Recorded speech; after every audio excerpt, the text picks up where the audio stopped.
There's a place that I've dreamed of, where I can free my mind. I hear the sounds of the season and lose all sense of time. Feels like we're in a dream, you know what I mean. Right there, Camp McIntosh.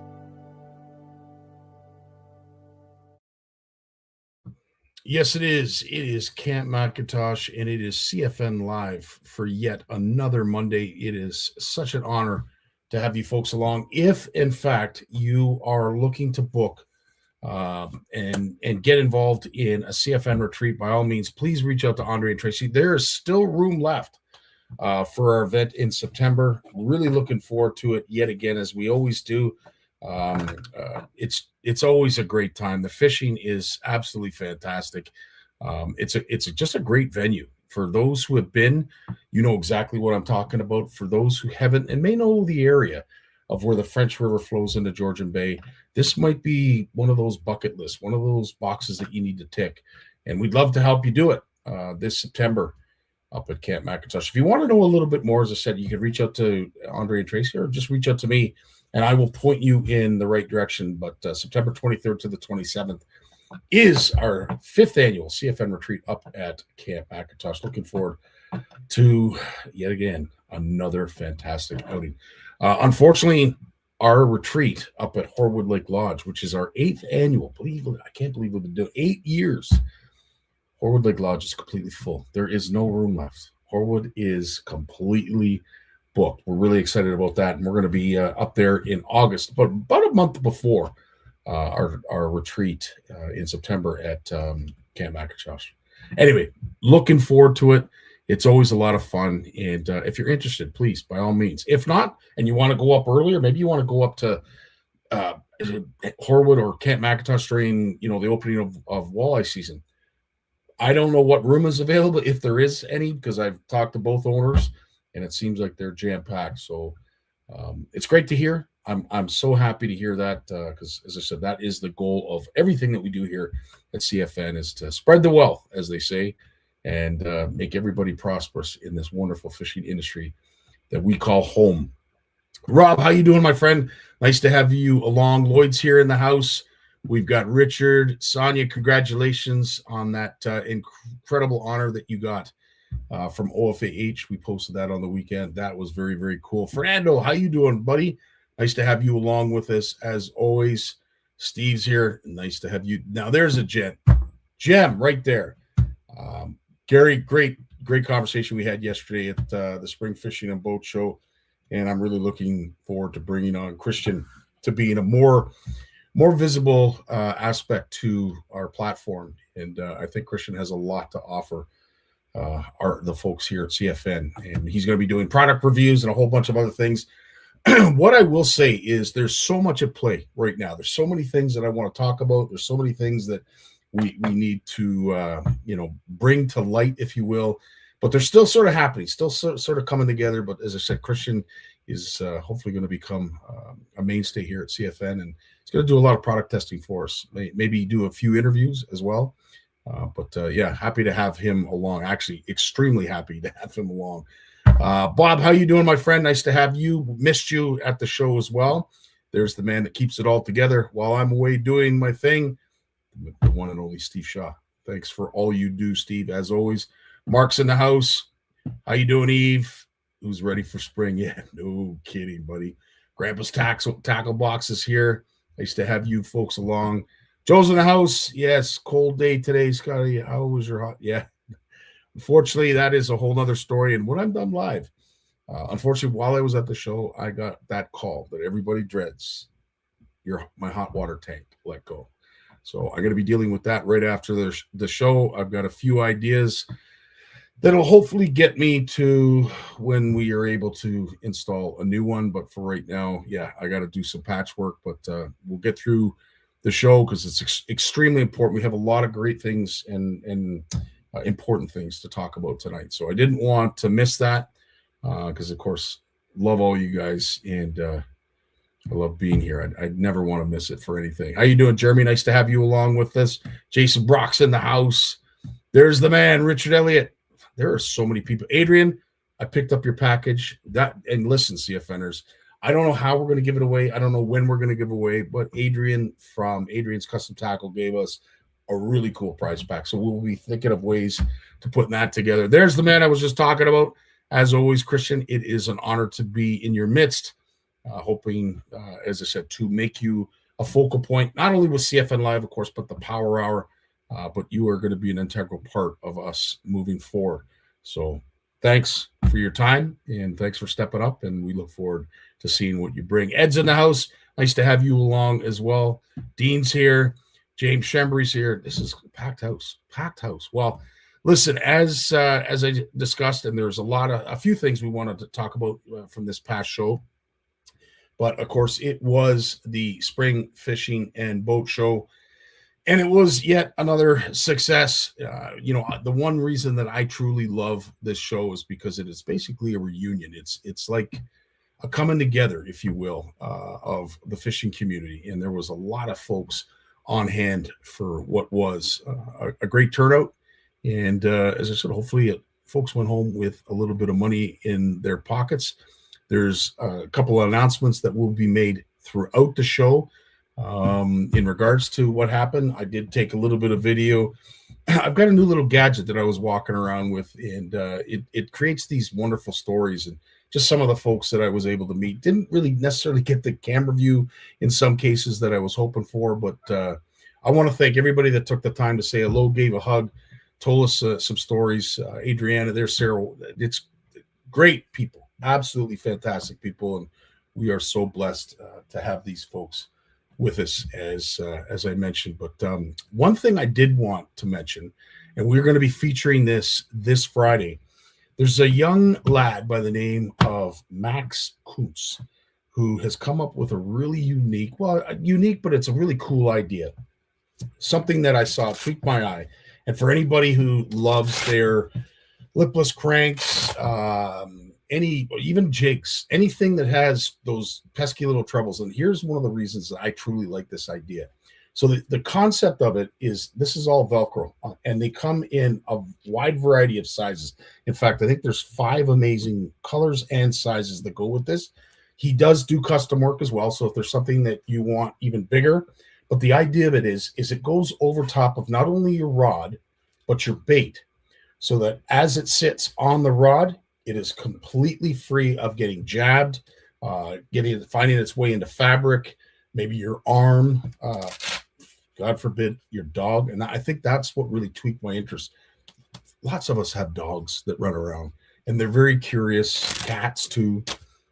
This is a way not only for travel purposes when you're in the boat or anywhere else for that matter, but at home. When it's up against the wall or you're just getting ready to go, and instead of your dog grabbing the rod and getting a treble in its mouth, you just close this up over top of the rod, and it's safely kept away in this incredible little pack.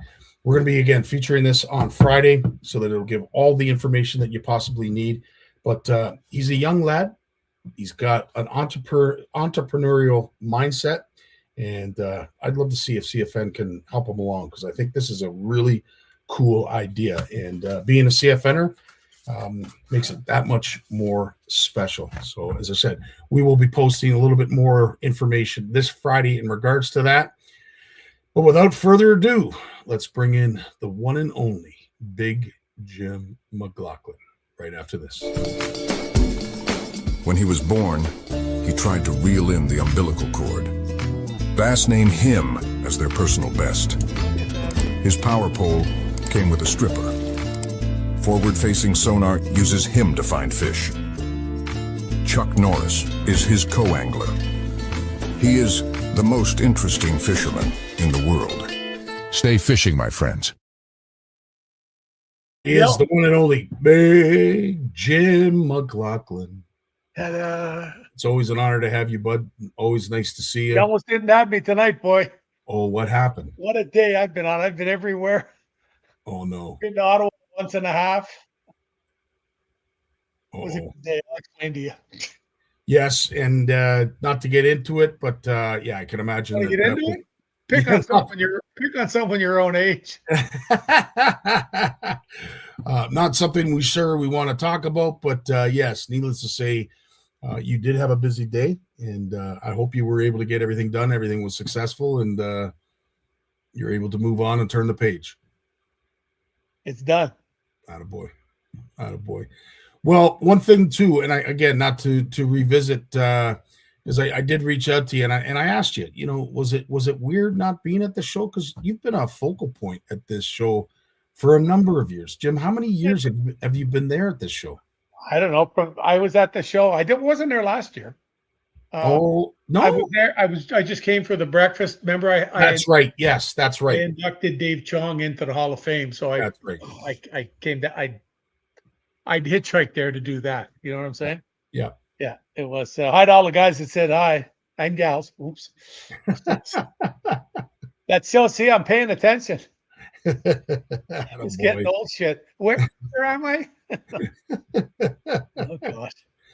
Well, yeah, no, it was a show that unfortunately did not feature a lot of the big names that typically go there when I talked about vendors. Like for instance, I did have a few people ask me, even though Bob and Lee were running around, they said, where's Shimano? Usually they have a booth here. So it was a different looking show. It seemed like it was fairly well attended, and from what I gathered from most people that I spoke to, they made a little bit of money, which was good because right now, with everything that's going on in the world, it's tough to make a buck. So I'm glad to hear that some folks did well. But one of the key things that we missed, both you, Jim, and myself, and Jay, who I spoke to just before we went live, did you know anything about this? Okay. So because I was one of the ones. I went in the very first year they had it. Okay. And if you've been inducted, then you get the letter. So like next year, Bruce and Lawrence will get the letter, and they'll know and then they get the vote too. Oh, okay, right on. Yeah. Well, as I said, it was quite intriguing to see this posted because none of us knew. And obviously, Lawrence wasn't basically obligated to say anything. But I know before we went live, I reached out to Jay and said, "Did you know? Like, did I just forget? Like, I feel like an idiot." But anyway, were you at the breakfast? No, I couldn't make it, unfortunately, this year to the breakfast, and I ended up getting down there on the Sunday, which again was a great turnout for a Sunday morning. Somebody sent me a picture, and they said, "Here, no words are needed." It's got a picture of Andy standing with it was a candid photo. Andy had his belly was on full display. Okay. And he's got the lid off the bacon thing. And he's like this. He's looking in to see if there's any bacon left. There's nobody around him. He's checking it out to scout. Oh, wow. It was just priceless. It was just not the least bit surprised. If anybody knows Andy is all about the food. And yeah, that man doesn't go very long without something to eat. And when I say he that, used to be twice the size he is. Yeah. I don't know how he does it sometimes because that man can eat. Holy smokes, can he eat? But again, at the show, it was an absolute honor to find out about this. And one thing, obviously, we're going to talk to Lawrence in regards to his award, but I wanted to talk to you a little bit about Bruce Tufts. We were discussing this before we went live just now, and there's a lot of things that Bruce has done that a lot of folks aren't aware of. And Jim, I can't think of anybody better to talk about it than you. So I'll leave it at that, and I'll let you carry on and explain all the wonderful things that Mr. Bruce Tufts. Yeah, Scott, when I met Bruce Tufts, it was in the very beginning, and I remember one day Tom Brook called me and he said to me, "Hey, could you go fishing for a few days at the Queen's Science Station in the Rideau Lakes?" I said, "Well, if you twist my arm far enough, you might get me to do that. Like what are we doing? Whatever." This is right in the heyday of tournaments and everything. Yeah. There's a period there where, I don't know, like for a month where 2-3 days a week, I would go up there and catch fish with scientists in the boat, all young students from Queens. And there would be a different agenda every day. Like some days they had me catch the fish. The first one we did was I had to catch the fish flipping. Okay. And the fish had to have less than 15 seconds of a tussle. And they had to be in the boat. Jeez. That's no problem. Okay. Yeah, I don't care what they are. You're flipping her in the boat. It's what there was to it. I'd bring them in the boat and I would dip them right into this big bin of material. It was a liquid with all kinds, God knows what in it, but that would dispatch the fish. Mhm. So he was done. And mind you, I at first I didn't want to do this, and I agreed to do it as long as I didn't have to kill a fish over 2.5 pounds, because I didn't want to go to some place and hit a day when you hit giant fish and you kill. That's not me. You know what I'm Yeah, like. I know that. Yep. Yeah. And so we had all these 2.5 pound fish. So that we went there the first day and I put them in it. As soon as they went into the water, they're only a few seconds. They wiggle a couple of times, they take a couple of breaths and it's over. Okay. So then they would immediately take out a big syringe and they would insert it, like they know where the veins are, I guess, eh? And they would suck out some of the blood, take the thing off. It was just like going and getting your blood done at the doctor's. Got the They clean pull up. a syringe and they would put it in a container and put it into liquid nitrogen to freeze it solid. Oh wow. They got the nitrogen right in the boat. Like they take the top off, you'd see all the smoke coming out like they use for special effects. And we put it in there. And the reason they do that is they don't want the blood to metabolize any further. They want to know what the strain on the fish was for that 15 seconds. Gotcha.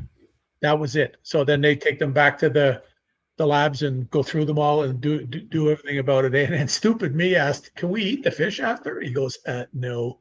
That's what they put. I figured if we were going to kill the fish, maybe we could get to eat them, Yeah. He said, "No, you don't want to eat those. In fact, they disposed of them like professionally, like they went in an incinerator or something." Yeah. Yeah, it was sort of, and then it was really cool because we did that. Then we did, I think we did like 30 seconds and I went to, I was using spinner baits.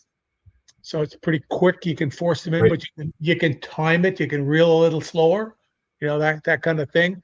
And then we went through all different time ranges up to about, I think we were at a minute. And we did that with crankbaits, deep diving crankbaits. And also the fish came from deeper water. So they want to know the effects of that. There is, whatever. So I'd get the fish, so I'd set the hook on it. And then I had a minute to reel it in, which is a long time. Challenge accepted. Yes. It's a long time, eh? And we did all those, and that was one of the things I got to do, and we did it time and time again. Then we did one of the things that Antis complained a lot about was they got on this thing about the live wells were the problem now. So you let the fish go, but the live wells are the problem. They're all weakened. There isn't enough water. So we spent days where I would catch fish and we would, once again, we had permits to have, as many as you want, in season, out of season, whatever. All this happened to be in season. The stuff I had done before was out of season. Mhm. But they had all kinds of stuff that they did. And we just basically collected all these fish. So I had one day where they wanted to check the live wells. They wanted me to load the live well of a big giant Lund, a big one, a 1910, I think it was. Okay. So it's got a big, you could put a 30-pound muskie in it. You know what I mean? Oh, wow. Okay. Yeah, it's a big live well. So we go out. So I said to myself, well, I said, look, it's a beautiful, calm, sunny day. This is going to be, I can catch fish shallow today. It's good for what I'll do. So we go out and I see this tree. I've never been there. I go around the corner. I go, whoa, like I got a fish here, right? And I go over and I throw a jig underneath the tree, and I reel it out. I let it. Well, of course, I let it sit. I worked it out a little bit, and then I reel it back to the boat real quick. And there's about 6 largemouths behind it, just booting, and they're all like this. Well, this, okay? They're like this. Wow. They're giants. They're all 4 pounds and better, right? And they all shoot out to the boat. So 10 minutes later, they're all in the live well. That's how hot these fish were. Like, imagine a day when you wanted to catch big fish and lots of them. and 20 minutes in, you've hit a bunch of fish that are so hot that the water's boiling under the tree. You know what I mean? Like Jeez. anything that goes in there, they're going to kill. I've only seen Yeah. that a few times in my life. Yeah. You know, Man. it's like that, eh? And we went through. I probably got the biggest fish there was close to 6 pounds. Oof. We had some that were, we went further down. I had another dozen in there that were probably all between like 2 and 3.5. Okay. Like the live well was bristling with basses. It was. I find that very hard to believe with you with a rod in your hand. I find it so hard to believe. It was. So they've got the live well running nonstop, and they're checking the oxygen. So we've got all these fish in there, and it's the summertime. It's early in the morning. It's like maybe 8 o'clock in the morning now. So the water, the surface water is a couple of degrees cooler, but whatever. And they're checking the oxygen. And with all these fish in there, the oxygen was still about in the middle of where it should be. It hadn't began to get low. It was not as high as it could be, but it was, it had to be between here and here. So it was in the middle. So there's still lots of oxygen. They have no problem. They have no problem at all. And we did that later in the day, and it was really cool. I did not have as big a fish, but I that day I probably caught like 45 or 50 fish. Jeez. And we had it filled up again, but they were all like maybe 1.5 to 3 pounds. Jeez. And it was it was full, and there's probably like 20 fish in it this time. And they were checking it, and it had got a little bit warmer out. Not a lot, but it was a little bit warmer. But the oxygen was just a touch less than where it was with mostly the big fish and bigger ones in it. And this is the kind of thing that they like to check on, get stuff like that. And that was some of the research that I did. That was right in the beginning of Shimano's catch and release beginnings with Bruce. Wow. Yeah. And was it long after that, Jim, that Shimano built that release boat? It was just at the time it was done. Yeah. Wow. So this would have been some research, maybe, in the prelim of to see if this release boat was going to work. Was that the concept behind it, or? No, they already had the release boats. Okay. Yeah. They were getting questioned by people and whatever. And they wanted more proof. Gotcha. They knew by letting the fish go, the condition of the fish when they let them go. There was they would let them go, and I let them go lots of days, and there was the odd floater, there was the odd one that succumbed, but for the most part, I mean, you're letting these fish go in crystal clear water, and boom, they're gone. Just like when you catch a fish, you throw it in the live well, they're gone. There's the odd one, yeah, a couple are going to die. Yeah, it's what it is. It's just going to happen. It's what it is. You can't deny that. But it was such a small number for the percentage, Mm-hmm. And we did that and all kinds of stuff. But man, to watch Bruce, the way his mind works around stuff like this, and like I know, Jason was explaining to us there about their checks and doing things, and it was just amazing to watch all these kids. And that was when Bruce knew that I had learned about hybrid sunfish and all that stuff, and I was the only person that he knew about that. There was guys in the science field at the university did not know about hybrid sunfish. Wow. That it had happened. It was out there, and that's what they were. They just always thought they were pumpkin seeds or funny looking bluegills. That's why people still have a hard time with it, because they really do look the same. I've almost forgotten what they look like, but I remember him telling one of the young guys there. He was from Waterloo, and he was doing his thesis on this. Jeez. And I was sitting eating dinner with Bruce, and Bruce went up to the buffet at the university at the camp, because all of the workers or whatever, like every evening, they just put up a buffet dinner for everybody to choose from at the end of the day, instead of having separate meals and whatever. Yeah. So it was great. And he's up at the buffet, and he's talking to the guy, and he turns around and he points at me, and I go, like this, what are you pointing at me for? I'm looking behind me, like whatever, right? And the guy came over and talked to me, and I think it was like midnight that night. We had to shoo him out of the cabin, talking about bluegills and sunfish. The guy was just absolutely he could not believe the things I said to him. Oh wow! And I kept saying to him, "This isn't science.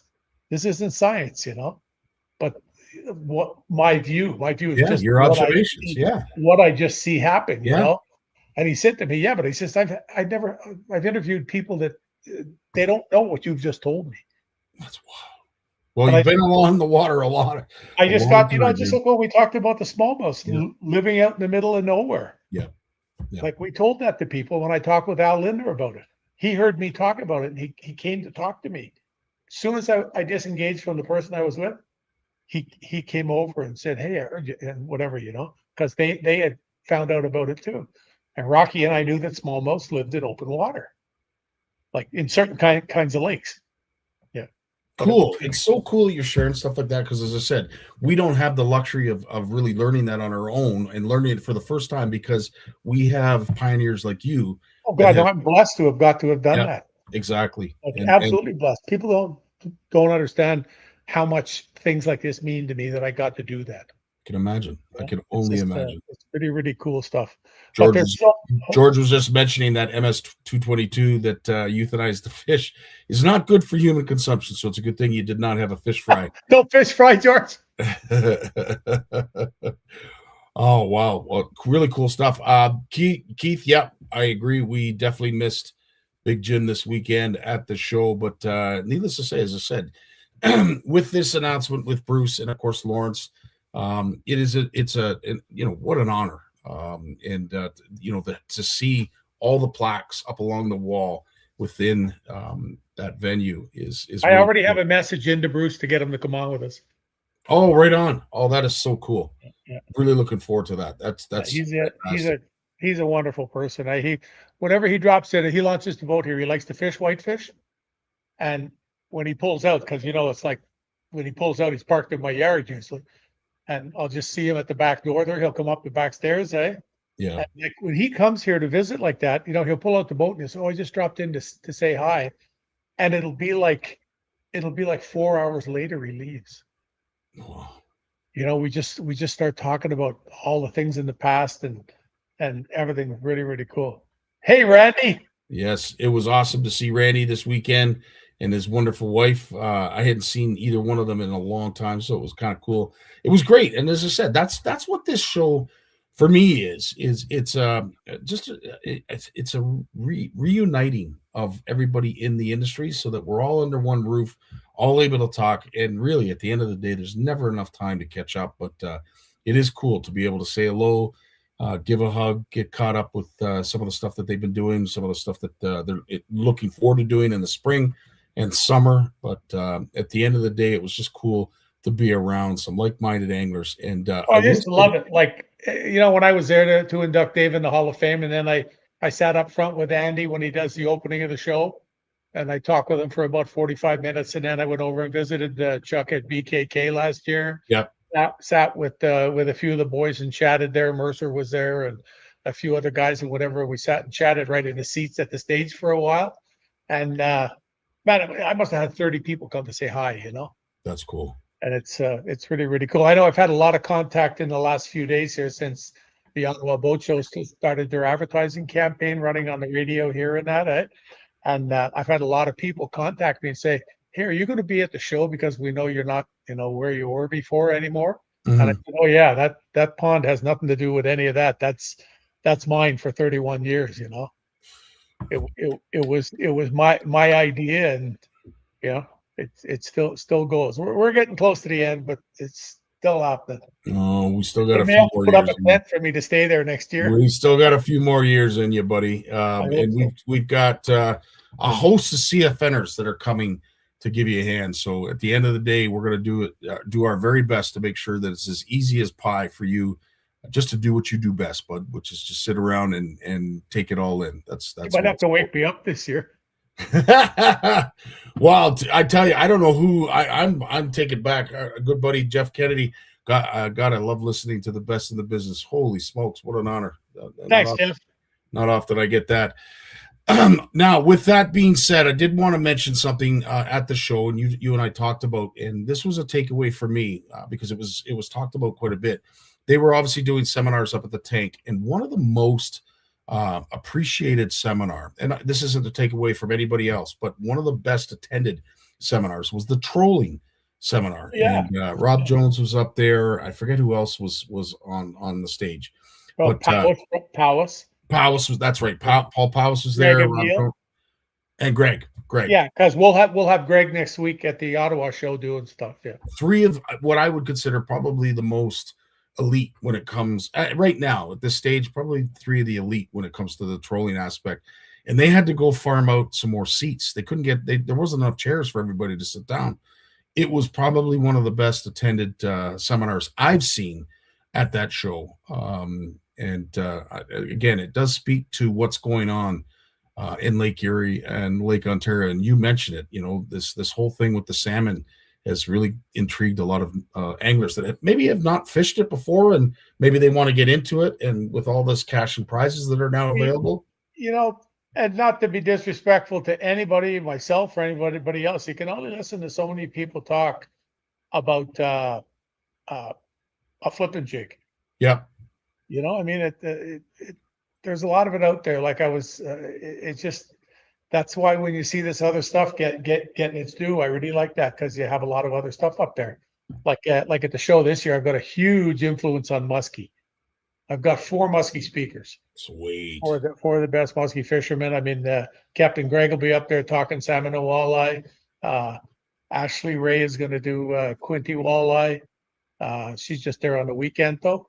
And who else? Oh, I forget. Jim Wilson's going to do one for us. He's going to do some stuff on trolling for salmon and walleye, I believe it is. I'm not sure if it's just salmon or salmon and walleye, because he's got into that. I remember a few years ago when he wouldn't even dream of going near Lake Ontario, and he's out there every other weekend now.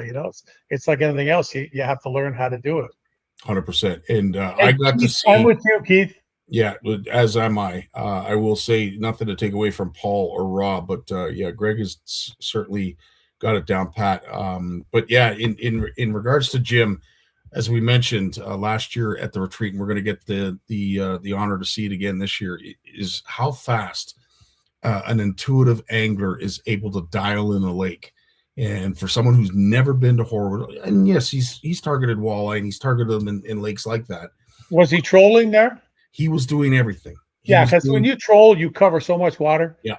You may, if you went to a professional walleye tour tournament and they know they're going to be fishing jigs, it's traditional at this place. The first day or two of practice, everybody's still trolling, because you got to learn the water. Yeah. You got to find out where the fish live. So what better way?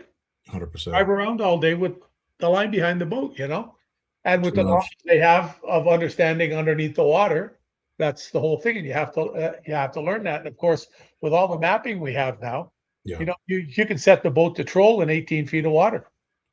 Wow. You can set it to troll in 28 feet. I mean, when I used to see Mark Thorpe when we used to muskie fish down in the Ottawa River, and he'd say, "Here, you steer. I'll change I'll fix out all the lines. Bring them in, check them, put them back out." Hey, and he'd say, "Keep the boat in 26 feet of water." And I'd say, "Well, that's not always the easiest thing to do." And he'd say, he would be trolling, and he'd say, like, the shore's on the right hand side.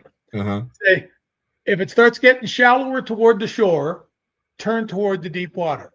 If it starts getting too deep toward the middle, turn back toward the shore. Okay. And this is back when you didn't have electronics. Oh yeah, no, you had a depth finder. We were back to the old paper graph squares like I used to draw. Absolutely. So Ed and I could share a pretty funny story in regards to that, because we thought it was pretty self-explanatory with all the electronics. But our good buddy Red climbed behind the wheel when we were setting and getting things ready, and almost beached us. we literally just got the spread out and everything got tangled. It was just an absolute mess. What a wiener. I will say this, Ed, a testament to you. You could have lost it that day, but you held it in. So good on you, my friend. Steve's asking, is Lisa going to be there this year at the Ottawa show? Yes, sir. Right on. Joe mentioned this too. Our condolences to Jim Wilson. What happened? Oh, his father passed. Oh, no way. Yeah. He was really ill. I think he was 84, Jim said, because I contacted him today and say, "Hey, look, if you need to bail from the Sportsman show next week, you just say the word and it's done. I'll fill in. I'll do a trolling for salmon because the chairs need a break. Yeah. There'll be nobody there. But Kidding. you know what I'm saying? Like, and he came back and said, no, it's all good. I'll be there on a Saturday because Oh, it's wow. almost 2 weeks away too. So I assume things will be wrapped up, and he'll probably want to keep himself busy because I think he lost his mom last year. Yes. Now his dad, and it's so often you see it like that. But yeah, I reached out to him right away. Just a gem of an individual. 100%. Something we got to talk about too is our buddy Sue Watson. Yes, we are going to be talking about that during Jay's segment. There is a that really covered? Okay, because I just very cool thing that's being done. I just shared it. Tackle. Yes, told Tammy to send to buy 6 tickets there and send the money over. Absolutely. As soon as we have some. And some really cool prizes too. Jay and I will be talking about that during his segment, but I did want to mention this. Of course, this is not this weekend, but next weekend. Starts on Thursday. But it's always an honor to be there at the fishing pond. We call it the infamous Jim's Pond because there is no other. And what I truly love, and I know, Jim, this is the whole reason you do it, is when you see the smiles on these kids' faces. That's what it's all every year, Scotty, I come up with, there's usually one picture that just like captivates me, It's got to be that. It's got to be the one with Steve. Is it the one with Steve where he's kneeling down with the little girl? No, but there was this was like when I came to the show at that banquet hall that you had it at there. Okay. The CFN show. This was the one that caught my eye. Oh yes. She was a little. Here you can see her there. Get the glare off it. Yeah. This little princess, eh? What a gem. There was her. She was just so sweet, eh? And then let me go. Come out, wherever you are. I go by year, eh? All the faces start showing up, eh? Oh, I got to erase that one. No. I won't say why. I'd rather you not. Little dig. I'd rather you not. Gotta have a little dig once in a while. Yeah, I'd rather you not. And this was where's the one with the little peanut here? Where is she? Oh damn. But there's always a bunch every year. Well, this is my favorite one ever. Oh yeah. Oh. Why not? Absolutely. That's Graceland. Oh wow. My granddaughter. That was the lake we lived in. See all the stumps in the background? Yeah, look at all that wood. You go over there, throw a frog, you catch a bass off every stump. Jeez. Because there was no access to it, eh? That's wild. But some of these little girls are. Oh, here's some of the ones here. These would be from 2 years ago. Was this little peanut? Oh yes, absolutely. With the face painting. Yep. Yeah, like how many? That was the one. Actually, that's the one that Steve is behind. It's probably my favorite shot of all of the times that we've been there to that wonderful show. Is Steve's right behind that beautiful little girl, and she has such a face of focus. She's so in tune. She's listening to every word Steve's saying, and it's such a cool shot. I wish I had the ability. She's an absolute little princess. Yep. She comes back every year. Every year she can't wait to come back to the well, that's one of the things I've talked about is watching the kids as they grow up, see them coming back to the pond. Yeah. And they come back, and then also I told you about the young lad with the trophy in the bag from the Bassmasters, he won a Bassmasters club. Like it's just there's no end to it. Eh? It just keeps getting better. Absolutely. There's a bunch of others here, but there's so many of them here. I tell you, I got to go through and sort all these out and put them in whatchamacalls. Yeah, well, see, I've done so many fishing things with Grace, my granddaughter. She was just sitting water over her head in the back. Yeah, that's where I went down. That's where I caught the 7-pounder. Right, the one where I had the green shirt on was right behind her. That's wild. Yes, she got like 22 bluegills on 23 casts. Jeez. So I think that was the world championship. Unreal. Yes, Keith's suggesting albums.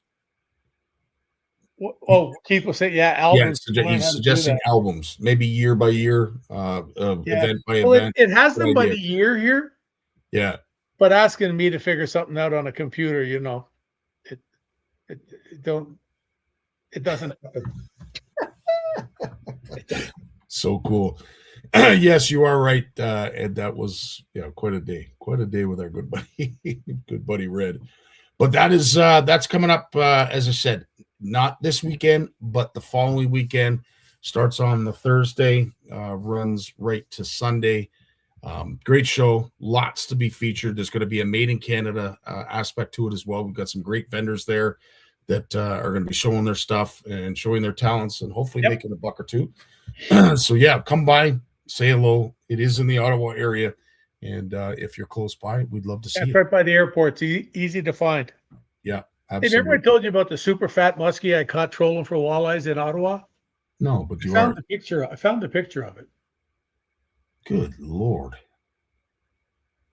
Holy smokes. You ever see a fish that fat? No, not that. Well, maybe the odd time on Instagram, but no, not often. You don't. No. Oh, that's incredible. I love looking back at all these pictures. Sorry, I'm going down for a walk. I was just going to say, Memory lane. yeah, we got Lawrence coming up right after this. No, I need a nap.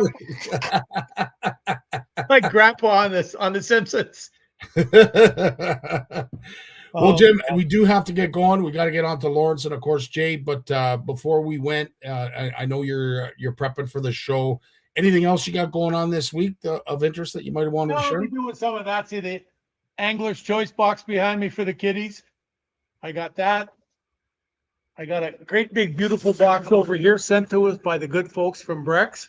Nice Box over there. Nice. So that more trophies. Attaboy, buddy. Well, listen, good luck with the putting your albums together tonight. We're going to give you lots of time to do that. But as always, my friend, it's an honor and a pleasure to have you here each and every Monday, sharing your wisdom, your knowledge, and of course the history of fishing. Oh, baby, you got to bring. I got lots of room for these on all my tackle boxes now. An inside joke. You dog. It's all good, buddy. Stay classy. Absolutely. All the best, my friend. We got Lawrence coming up right after a word good, from people. our sponsor. Take care, bud.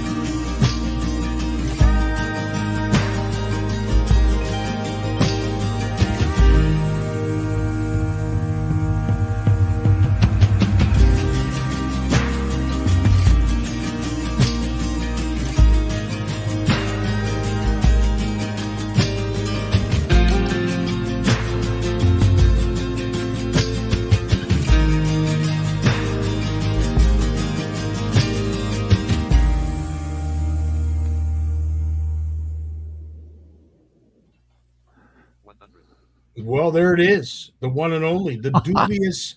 Look at you, man! You did such a fantastic job keeping this a secret because you already knew. Because I asked Jay, I said, "Did you hear anything last week? Did he mention any of this last week?" And of course, Jay's like, "No, I didn't know either." But my friend, on behalf of all of us here at CFN and everybody that will be listening after, congratulations! And I would say, I couldn't think of a better person to get the award for this year with some of the stuff that you're working on currently right now. But congratulations, bud. Thank you, man. Thank you very much. Appreciate it. Yeah, no, it was an honor, and Patrick Walsh, presented the award. He's got it himself, and he actually presented Bruce Tuff's award as well. So that's pretty cool. Patrick's a pretty cool guy, chief editor of Outdoor Canada magazine. I can't say enough about Patrick and all the great work he's doing for the industry, and he's getting involved in all sorts of fronts on that with the industry and supporting fishing across Canada. So he's not just editing articles. He's involved with a lot of stuff, so it was cool. And to see everybody there, and Bob Azumi came over and gave me a big hug. Just unplug my phone there just a second. And like I known Bob for almost 20 years. Oh, that's going crazy. What's going on? There it stopped. Okay. I've known Bob for almost 20 years. So he comes over, gives me a big hug, and then I realized how short he is. I forgot. He must be shrinking, I think. But he's still this. He sounds exactly the same as always, Yes. Yeah. And then he told that story about us being on CTV morning, the city CTV morning show in Toronto together. And he told his version of the story. And it wasn't that different from my version, but it did differ slightly in one area. But what was funny was I'm on there with my guide dog, and we're sitting on a couch together, me and Bob. Bob's got a hockey bag full of sponsor gear that he wanted to showcase, so he's setting it all up on the coffee table. And the host comes over, and I think we have 7 minutes. And she talks to me, she talks to Bob, and then she, of course, narrows in on the dog, right? And the dog, and the dog, and the dog, and the dog, and the dog, and the dog. And I'm going, uh-oh, Bob's going to kick my dog at some point out of the shot because he's taking up all the time. So I said, and then she says to me, I guess, Bob mentioned something about the Lawrence fish finder. And then she goes, yeah, and I guess you got a pretty good fish finder there with that dog. She goes back to the dog. And I said, yeah, but even with the dog, I'll never be able to fish as well as Bob. And I booted it back over to him before he booted me. That's so hilarious. And I think there's no way I want to leave this segment with Bob pissed off because my dog got 90% of the airtime, right? That's hilarious. Oh my God. Well, again, for those who don't know, and maybe this is the first time visiting CFN Live, you've certainly walked us down a path and a journey that has truly been inspiring. Not just because you're someone that has a vision disability, but just someone that has the drive, and you certainly have the passion. You try to do, as we always do, share others in it, get others involved in it, and what you're embarking on right now up in the Quebec country with that facility. Yeah, truly, at your age, you would think you'd be someone that would just sort of like to sit back, maybe I know. No, not this guy. No. Not a chance. No. So I'm listening to this podcast series from a couple that sold everything and moved up to northern British Columbia and took over this old abandoned fish camp. And it's 400 miles from the nearest town. The couple was on Mountain Band they filmed that whole a season up there. And they, all the things I'm listening, going, oh yeah, yep, check. I'm dealing with that. And I think, I want to learn, from their mistakes. They've been at it 10 years. But and then I'm listening, and then I go, oh my God, he's just a tad older than me, and his wife's just a tad older than my wife, and when do you say stop, right? When do you say stop? But I'm thinking not for another 10 years at least. So, well, I will say this: there's still work to be done, and when it comes to getting folks fishing, the work is never done. As I said, it was a great event this weekend. Just the likes of some of the people and the walks of those who did venture through the show. But again, we have to get some more youth. And Sunday, the day that I was there, there was a good contingent of young anglers. Some were partaking in the seminars, but we got to get more youth. I can't emphasize that enough. And I would mention it to Christian as well as a few other young lads that were there as well. And I said, you know what, one day you're going to be up on this stage doing just what we're doing yourselves. So stick with it, and hopefully whatever it is that you have done to bring people to this industry, what we've done, it pays off, because in the end, we got to keep this tradition alive. The show, I walked around the show for a while, and I was really pleased by the amount of fishing tackle retailers that were there. Like, yes, you didn't see the big, fancy, here's our product kind of manufacturers there, but all their tackle was represented. All their equipment was represented in all these different big ass spreads by these fishing tackle retailers. And they had giant spreads, right? Like it's like walking into their store, a small, you walk in behind the table, you're walking through aisles and shelves and, racks and racks of rods. It was just really well populated with fishing tackle. And, it's a fishing and boat show. There was Lund and Starcraft, not Starcraft, Crestliner were there. And so there was, not a ton of boats, but a lot of fishing tackle, my friend. It was good. 100%. Yeah. Now, of course, we talked a little about the Ottawa show that is coming up, and of course, now with this incredible honor that you have, you're going to be, you're going to have a different pep in your step when you're walking around the Ottawa show. Well, just because I have to wear that big medal around my neck, it's going to be way. There's that too. Hey, let me show you to it. Hang on, I'll show it. I got it somewhere here. Right on. Here it is. That's it there. Can you see it? Just up a little bit, just a little bit. Yeah, and then come forward towards us. Perfect. There's the Rick Amesbury. And what does this signify for you, Lawrence? Like, I mean, it's one thing to get the award, but what does it mean to you to receive an award? Is it a validation for the work that you've done, or what does it mean? I think there's about maybe 14 people that got that award, and over 20 years, the past 20 years, and I've covered it all for Bluefish Radio. Most years I'm there. Pretty well every year I'm there, and I cover it. I interview the recipients. I'm inspired by the presentations. Before they get the award, I'm especially inspired by their acceptance speeches. And they just go back and talk about the work they're doing, and it's so important. They don't talk about themselves. They talk about their passion for their projects, and this is about conservation. This is about getting young people into fishing. This is about teaching stewardship and values and celebrating fishing.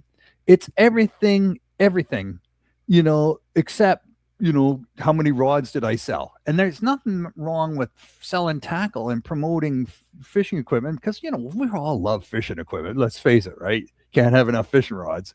Absolutely.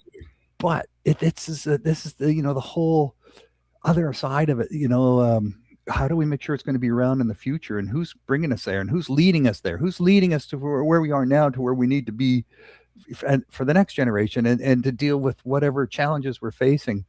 And I took my turn up on stage, and I spent most of my time talking about some of the challenges we're facing across Canada with respect to access and things that are shutting down fishing access in different parts of Canada. Out east with the striped bass controversy over Atlantic salmon, the muskie and St. John River, the shutter, the potential closure of Blind Bay, the biggest wetland on the upper St. Lawrence River, and then all the way out west, which I spent most of my time talking about, but the reallocation of the salmon quota to the commercial fishery from the recreational fishery, and the indefinite closures they're thinking of putting in place for recreational fishing on the in the southern part of British Columbia along the coast there, and how we all need to support these people out there, and they're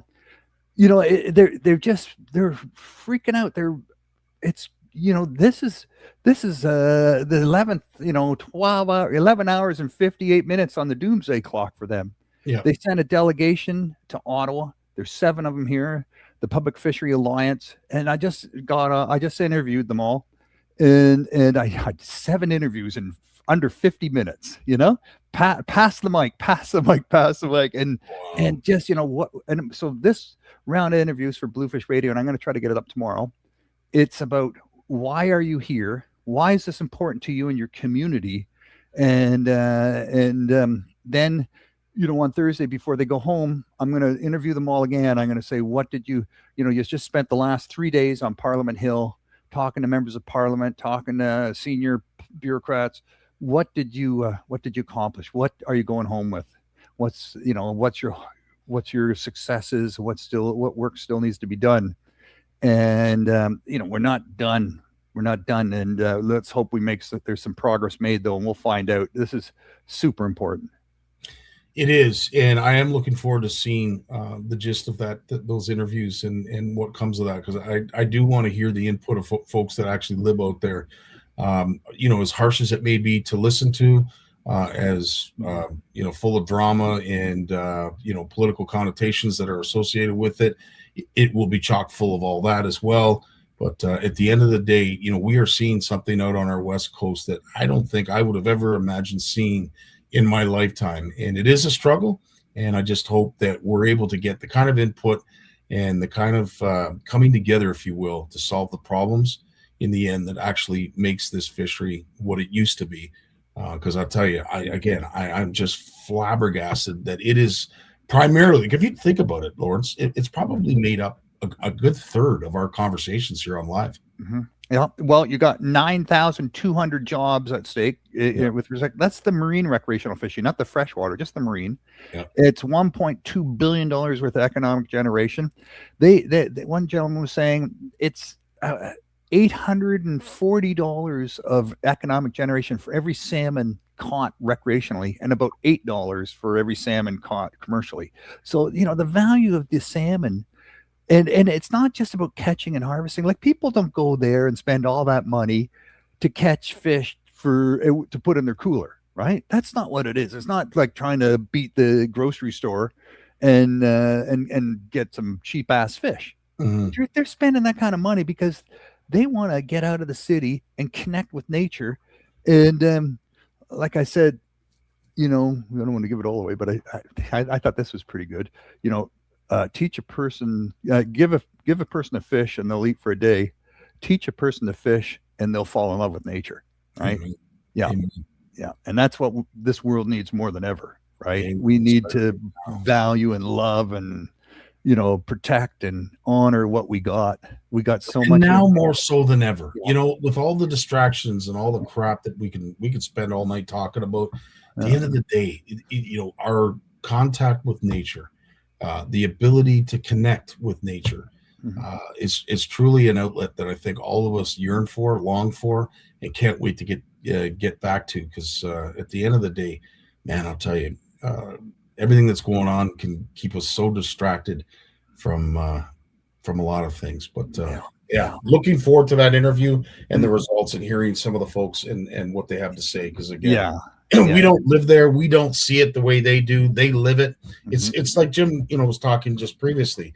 I think it is so cool, for him to be able to talk about, smallmouth that were fishable in deep water and open water like that. Mm-hmm. To be a pioneer, to first discover that, if you will, and then to have the likes of the Linders, interested in what you had to say. Like, holy smokes, man!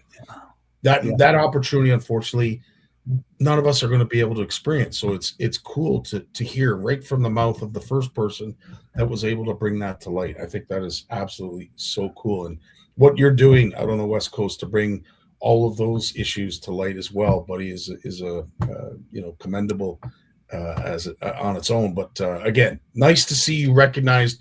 I think, and I couldn't think of a person that is more deserved right now. All of the stuff that you've done and are continuing to do to get people connected to the outdoors and especially fishing. So great work, pal. Thanks, man. Thank you so much. I don't, anyways, whatever. I don't really process it, but I just think, what? It's a distraction in some ways, but it's going to happen. We got to do it. And we'll be at the Ottawa Boat Show, and we'll have a booth there. And then near Big Jim and you guys near the pond. So look for the big blue tent for the Bluefish Canada and come by and talk and tell us your stories. And we're also got a few other things going on. I don't want to talk too much about those things just yet, but there's lots of. Well, I should mention right after the boat show, we're going to have a special event at Orleans Boat World where I'm going to take possession of one of those giant checks from Yamaha, the Stay Outdoors program. That's pretty cool that they're giving me that check. And the deal is, this is not for you to go and buy yourself a big Yamaha, power personal watercraft. This is to do something for access to the outdoors, to make sure people have access to the outdoors. So And that in itself is a Yeah. true testament to, the trust that you have built over the years of what you've been doing. When a company like that is looking to invest that kind of money to further some of your exploits, that's got to be a great feeling. I know. I'm really, really happy. It's that's pretty cool. For, coming from I was sponsored by Evinrude from 2006 to 2020 when they folded, and so that obviously that I they didn't see that as a taint. They saw it's they don't care. They just want to help, and where they see the help. And I look at the other people. When I applied for that grant, I looked at all the other people that got those grants, and there's about 2 or 3 every year, and what they're doing. And I'm thinking, wow, that's, these are people that are getting their hands dirty, right? Like really getting out there and making sure the trails and the boat launches and all of that stuff is open and usable and, findable. That's cool. Awesome stuff, buddy. Awesome stuff. So when it comes to the Ottawa show, now that we've moved on from the Spring Fishing and Boat Show, in a couple weeks, or a couple weekends, I should say, we will be in Ottawa. Of course, you're going to be there with Bluefish Canada, representing, answering questions, taking all kinds of donations, I hope. And again, just reconnecting with your fan base and those who follow you. Anything else that you have that is we can expect that's in store for the Ottawa show? I have to be a little bit careful on. There's a couple other things bubbling away there, but there's some things would love to have in the show that aren't ready to be in the show just yet. But come by, and we'll have some nice surprises and some giveaways and stuff for sure.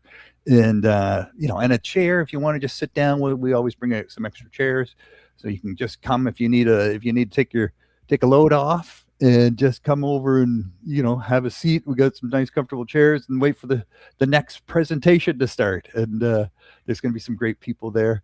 We got a special thing going on with Lisa Goodyear. We'll be announcing that at the show as well. So stay tuned for that. And I think it's cool. So she has now gone out on her own. She's doing her own thing. Capital Muskie.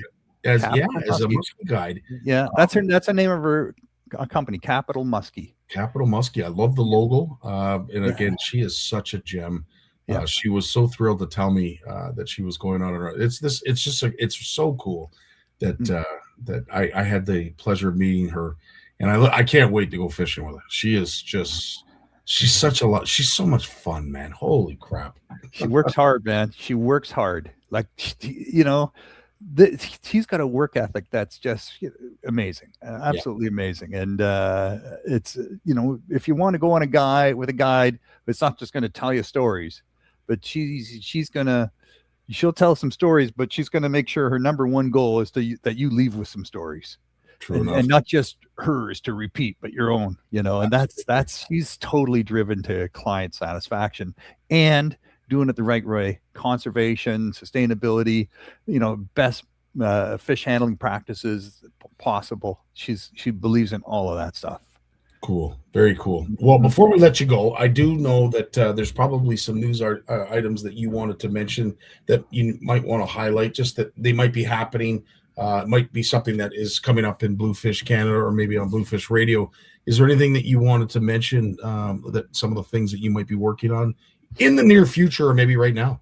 Just looking at some of the different emerging fish species of interest for recreational anglers. I think we need to be aware of what's coming up. There's been some movement, some invasive species, different things are happening, as water temperatures change and ice flow. I was listening to a presentation from these ice experts, Great Lakes ice experts, and not this year, but on average, 5% less ice every year on the Great Lakes, 5% less ice. And that's been going on since they started tracking that stuff, right? So when you see, the water temperatures changing and ecosystems changing, there's new things that are always ready to take over and take advantage of those changes. And I think we should be more aware of that. And I want to highlight some of that as well. So that's going to be a big focus.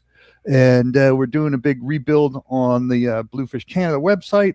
So that's coming up soon.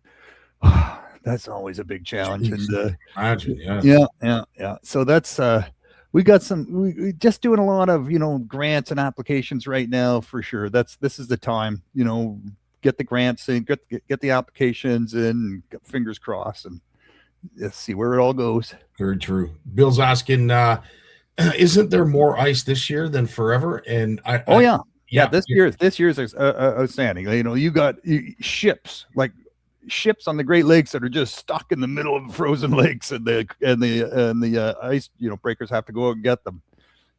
Haven't seen that in a while. It's unbelievable to see them stuck sort of in not in the mouth of the St. Lawrence, but not too far away from the mouth of the St. Lawrence. But the fact that they're there and unfortunately not going anywhere because they can't get the breakers through. But we'll be talking a little bit about that in Jay's segment, because of course there was that incredible crack that formed on Lake Erie that was posted. I think it started yesterday and then again today.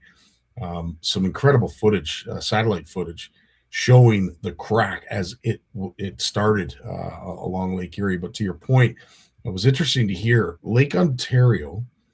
Someone claimed that it froze over in 2015. I can't remember Lake Ontario freezing over. I do. Yeah. Yeah.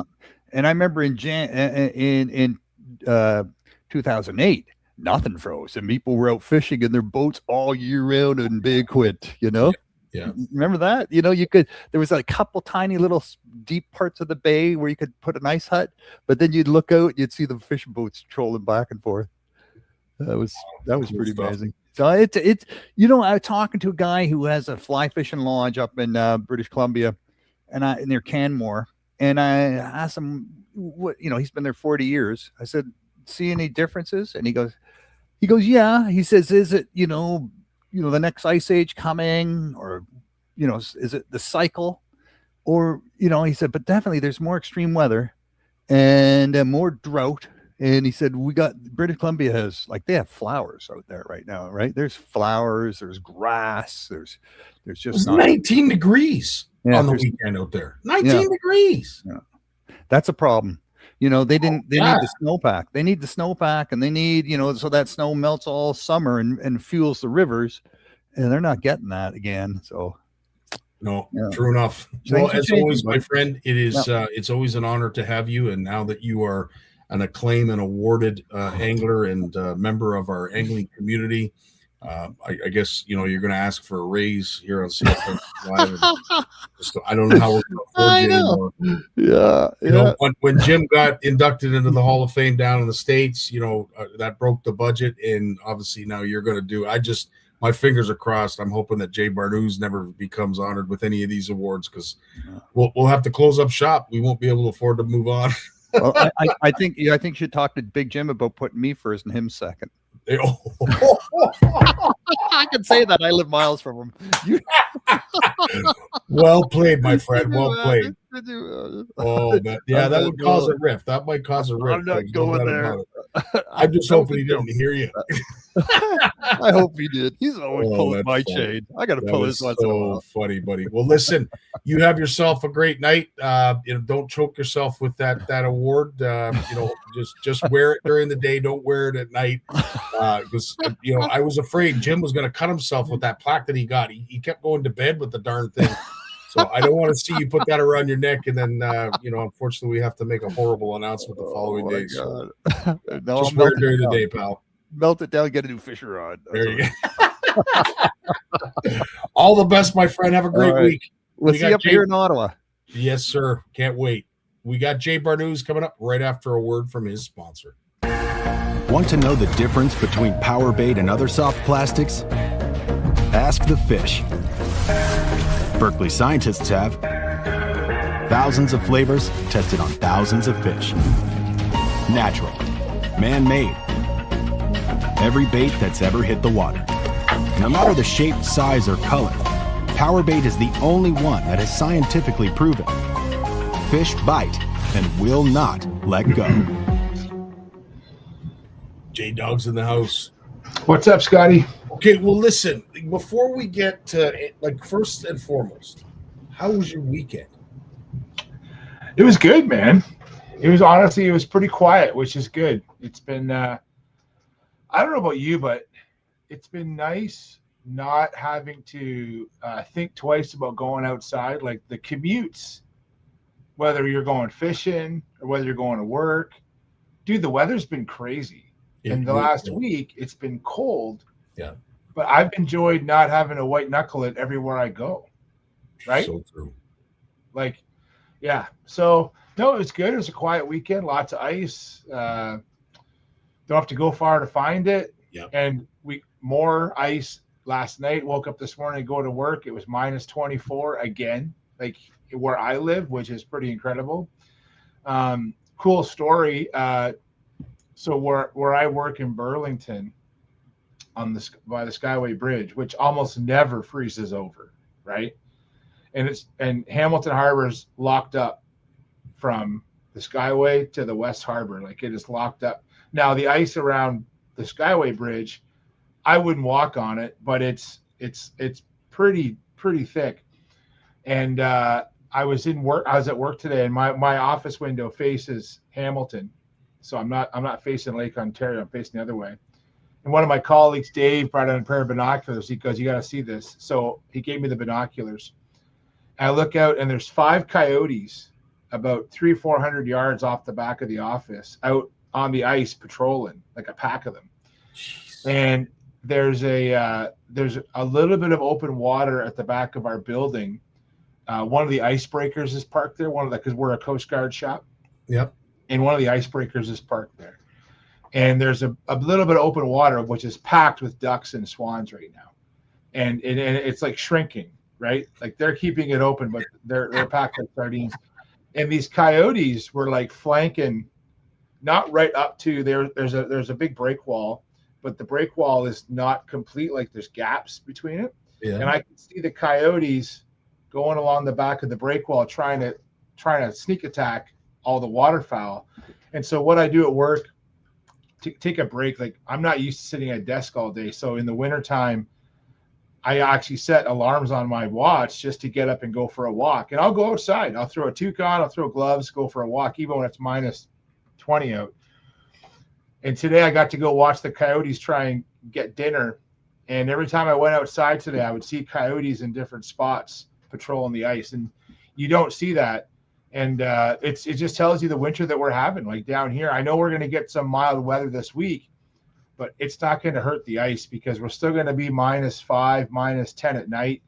It's going to touch 0 this week, a couple days. But, man, ice fishing's in full swing. Everyone's enjoying it. I'm getting reports left and right. It's awesome. It is. And the only thing that I'm not looking forward to with, of course, this little bit of a warm-up we're having is this cold weather is, as much as we probably by now people are sick of it and want to change. Well, you're getting the change. The unfortunate thing is with that change, we're going to get a lot of systems that are going to be rolling through. So what I didn't think could be possible is more snow. There's going to be more snow coming. And I will say for those who have not tried to ice fish in the current conditions that we have now, it's only going to get more cumbersome as we move forward with some of these systems rolling through, and it's making travel limited to a certain extent, in some places. But one place in particular, and both you and Jim shared this with me. What a unique! I don't think I've ever seen this. And again, satellites have been around for a long time, but what they captured on Lake Erie is absolutely friggin' terrifying if you're an ice angler. Look at this. Yeah, so that happened over about a 3-hour period on the weekend from the winds that we had. So on, let's see, when was that? Saturday night, we had those high winds. And Friday afternoon it happened. And so this was on Saturday, and those winds kept blowing until midday or so on Saturday. And that's just from that. There's so much ice on the lake that it basically shattered, just like your ice in your drink. And the wind just pushed on it and pushed on it and pushed on it, and it finally just shattered.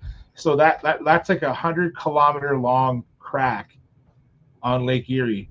And it goes to show you, though, when we were out on Lake Erie, not this past weekend, the weekend before, Trevor and I were fishing, and a pressure crack, not right beside it, but probably within about 30 yards. And at one point, the whole lake shook. And to the point where we're in the hut and we actually moved, like, so we're fishing shallow water, we can see the bottom. And we actually swayed, like the whole hut moved probably about 6 or 8 inches, like to one side than the other. And we both looked at each other. We're like, holy crap. Like, and this happens regularly for people that fish big water, like Erie, Simcoe, and especially places that aren't quite fully frozen yet. And the Great Lakes rarely freeze over solid, where when it's solid shore to shore, you don't typically get that kind of motion. But it can happen on big water, and you have to be prepared. And I know after that happened, I actually opened up the door of the hut to make sure that the pressure crack hadn't like opened up and impacted where we were sitting. Because for a second, I'm like, I joked to go, are we floating away? Like, what happened? It was honestly pretty wild. I watched 3 other guys. They were quite a ways from us. But when that pressure movement hit, they were walking towards our area, and they stopped. The 3 guys, they froze. And so everyone got jostled with that. And that happens on big water. And I think that's one thing about big water, you got to be prepared. So no kidding. Richard is asking how thick was the ice that cracked. Well, I will say this. Jim shared this video with me that depicts some of the ice jams that have now been created, these ice mountains. And you get a good idea of how thick that ice is with some of the overview of this drone shot. But let's just say that some of that stuff looks like it's more than a foot thick. Yeah. And this is one thing about, I've been getting a lot of anglers asking about Lake Erie and about getting out, because we know the walleye fishing has been excellent on Erie the last decade. And so anglers are wanting to get out and fish for walleye. Now, in the Western Basin, on the far west end, it is pretty safe ice there right now. But that's really the only place where there's ice on the open lake that I would say is safe to fish. And even then, you got to be cautious. The Central Basin, where that crack cut across, and then the Eastern Basin, you get these massive heaves. That's what we're seeing here. This is actually out of, I think this is out of Cleveland, like on the edge of the Central Basin. And you get these massive heaves, and just sometimes you can't even get on the lake because you have to crawl over this stuff. And then once you get out there, it's still very unpredictable. Even though it could be a foot or 2 thick, there's still massive openings, and you have to really tread with caution. I know there's some years where anglers will go off of Crystal Beach or off of Avenel in the Eastern Basin, but you got to be very mindful of what's going on out there. And again, it's even almost impossible to get on the ice because it just heaves up so much that you just can't get over it. So Erie is one of the few lakes that gets that much ice cover, but it's not very safe. Now, where I'm fishing on Erie is the inner bay of Long Point. So it's very protected because you have the north shore of Erie and you got that south shore of Long Point, and it protects it. And there's a lot of ice out there. We're right where Long Point is, you can see, and it's protected there. And like, I'm pleasantly surprised. Like, I've seen over a foot of ice out there already. It's not the best ice, but there's a good 6 to 8 inches of black ice, and then you have 4 to 6 inches of white ice on top in the places where I've been. But when you in that sheltered area of the inner bay, it's pretty safe in there where you don't get that heaving as much. There's pressure cracks. But when you get to the outer bay, so like over towards Port Dover and those places, I've heard stories of guys being out there right now, but you got to tread lightly out there. Tread lightly out there for sure. One nice thing about Erie is that because it's mostly perch anglers are after, and perch are not nocturnal. They're not. And so you don't get too many anglers unless they're staying late in their hut to finish off a couple of brewskis. They're probably not doing a lot of fishing after dark. You're right. It pays to be there at sunrise. I think that the bite can be really good at sunrise and sunset. But after that sunset at 5 o'clock or so, the bite really dies off. If you haven't got your fish by sunset, there's no real point in staying much later than that to get back. No, 100%. And you know, when we saw the footage of those ice mountains, it makes me wonder, you know, with some of the cold weather that we're still seeing and probably going to have long into the end of the winter, I'm concerned, you know, when it comes time for spring and, you know, boat traffic, and this might sound a little silly, but if that all freezes solid, are we going to have the first ever icebergs that we're going to have to dodge out on Lake Erie as boaters?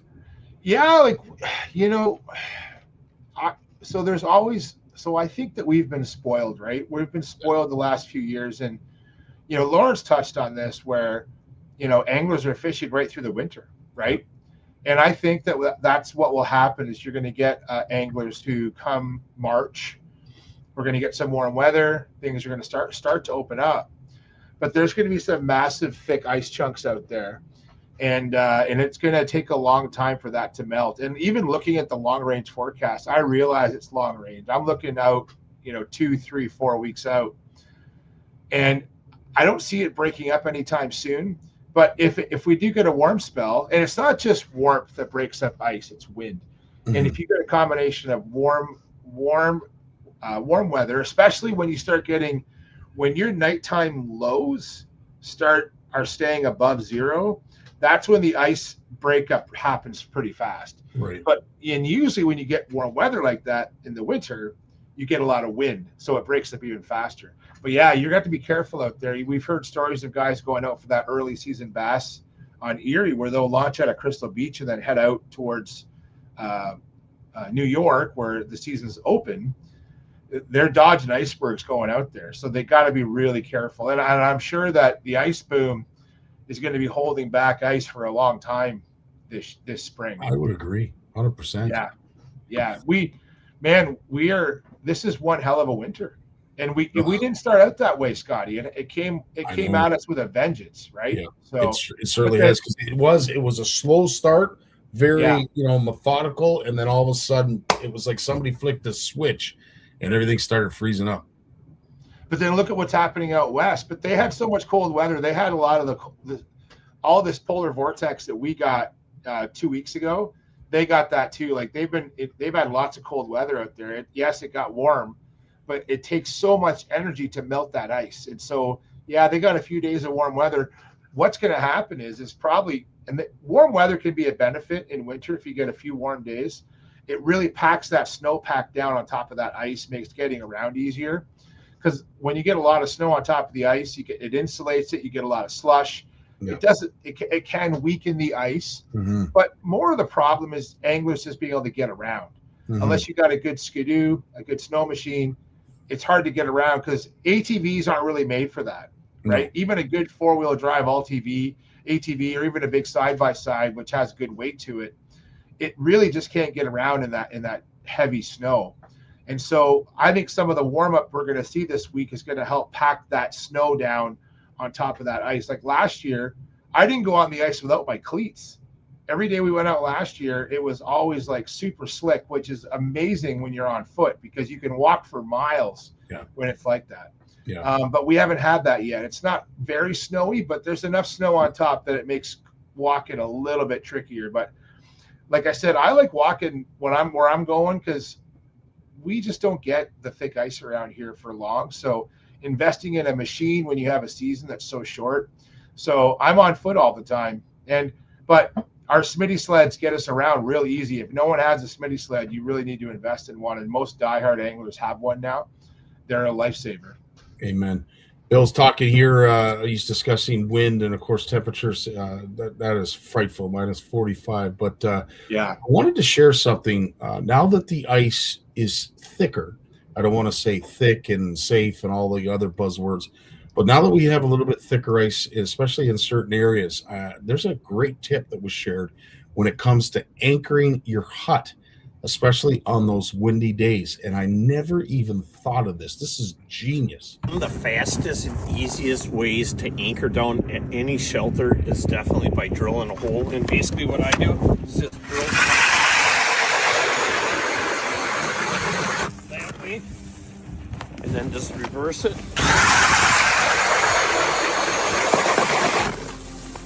Just like that. Basically just run your strap through.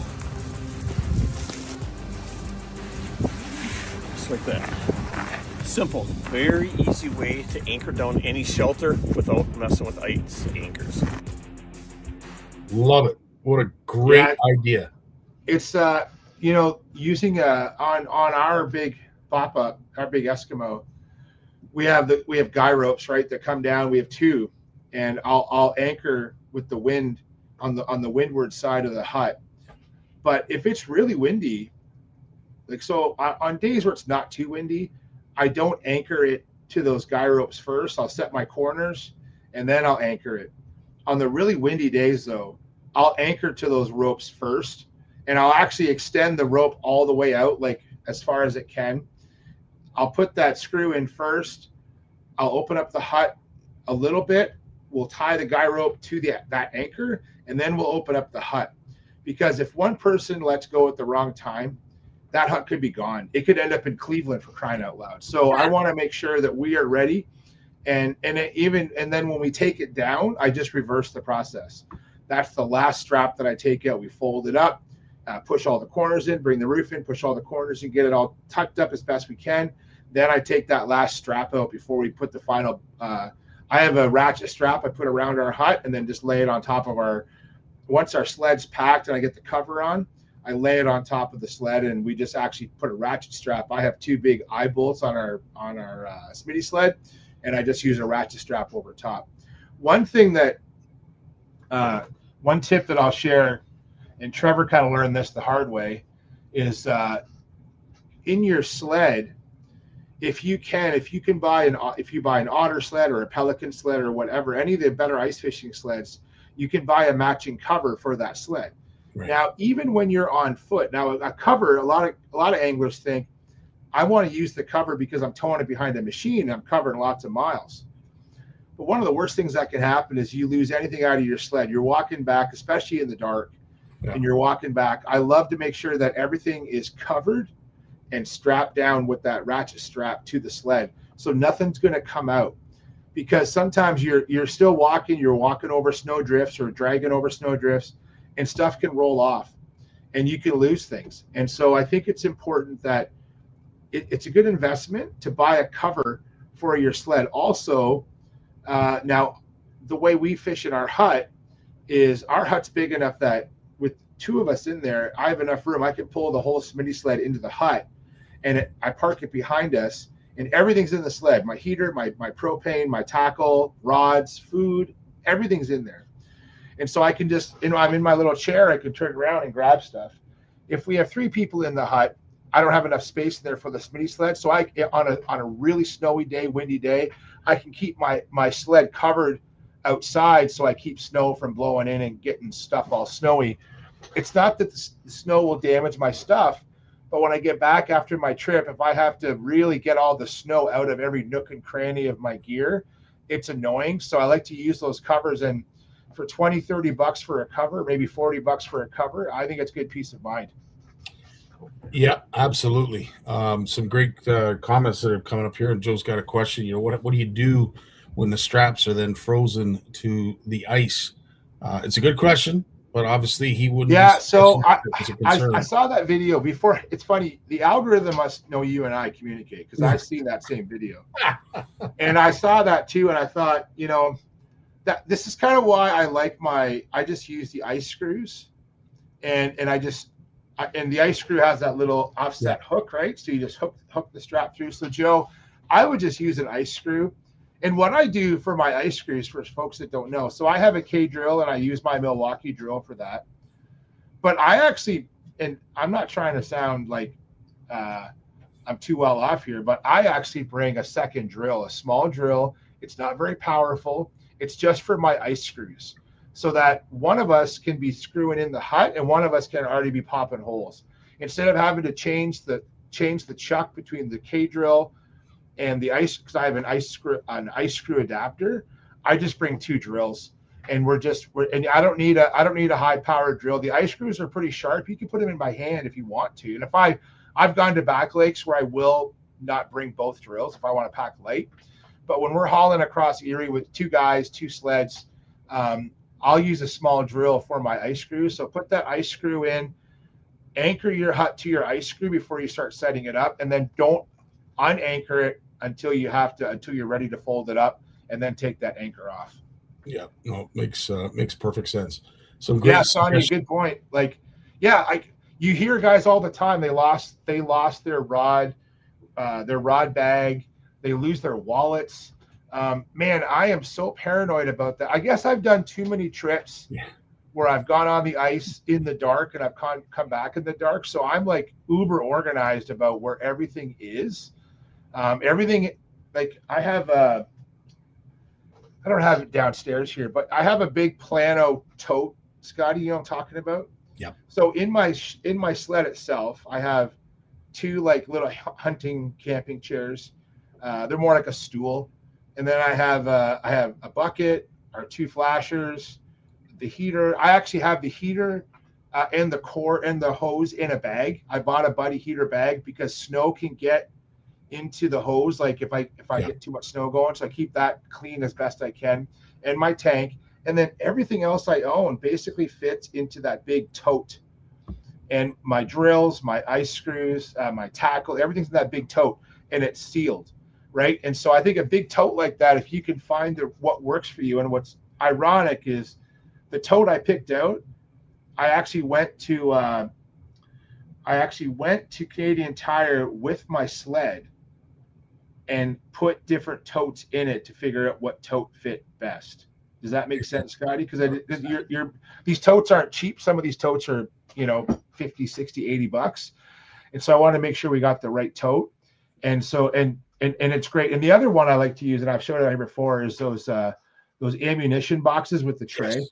Yeah. So that's my tackle box. And we have one for panfish, like perch, crappie, bluegill.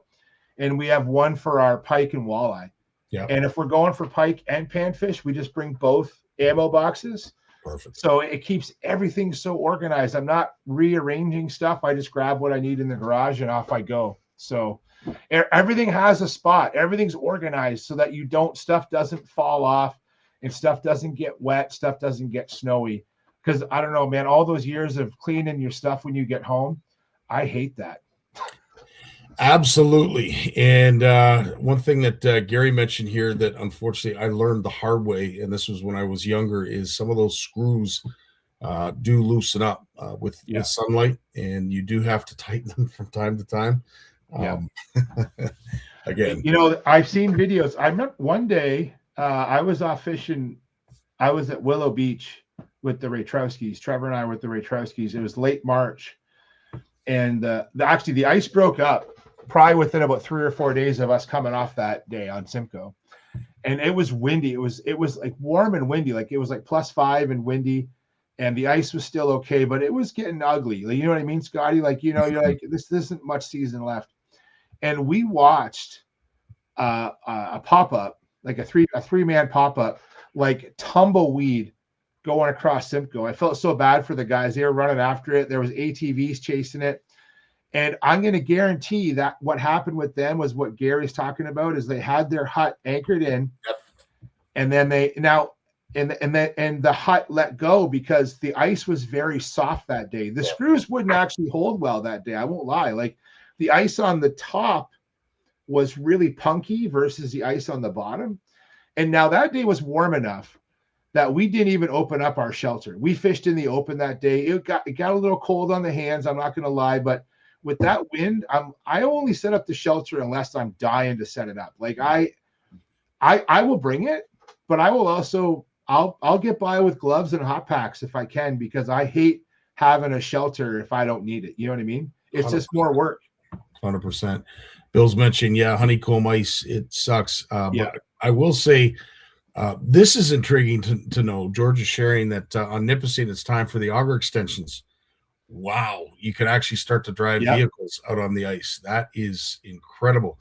I listened to a podcast. I forget what it's called. I have a few ice fishing podcasts I listen to. The one guy, they fish for panfish all the time, these two guys. And the one guy trolls for panfish in his truck. Like he has his 4-door pickup. He's got his K drill in the back seat. He just goes down a weed line, keeps the truck running on the cold days and just opens up both doors to block the wind, gets out, drills a hole, sits in his driver's seat out the door fishing. And if he doesn't get a fish, he just moves and just keeps moving. Like he's trolling with his own pickup truck he's up in Minnesota somewhere. I can't believe that they need extensions, but it's been that cold. Like even last night, I'm going to say around here, we probably made another 2 or 3 inches of ice the last 2 days. That's crazy. It is. Yeah. It is. Corey's asking about sandbags. I don't know. It would work. I don't know how practical that is. Yeah, I don't know, Corey. I think if in that honeycomb ice, it might be an option. The trouble is that now you're talking more weight that you have to bring with you, right, for those sandbags. That's the first thing I think about. I'm very conscious as I get older about how much gear I bring. I bring what I need. Yeah. But I don't want to bring more than that. And I know that I bring more than most because I need more than most. I'm not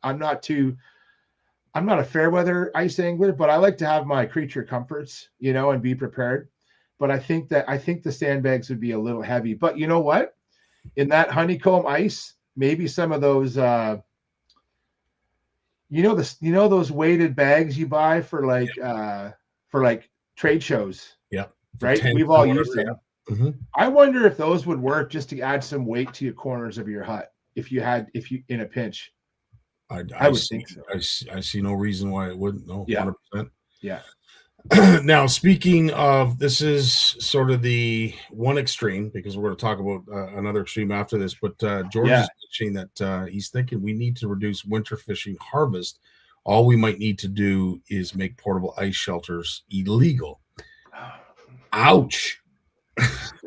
Ouch. Stir the pot. Well, if you don't like that comment, there's a video that I want to share because I know you had touched on this, I believe it was last week, in regards to what to look for. If you're not familiar with a certain area and you don't know the terrain of the lake bottom or pond or whatever it is that you're fishing, certain things you can look for that will increase your odds of hooking up fish. And Jay explained this, but this gentleman uses electronics to explain it even better. Have a listen. As ice anglers, we are told so much to study the map, play the map, utilize the structure or the way the bottom of the lake looks to your advantage, which makes sense because we're limited to an 8-inch hole. And nobody ever talks about the top of the lake.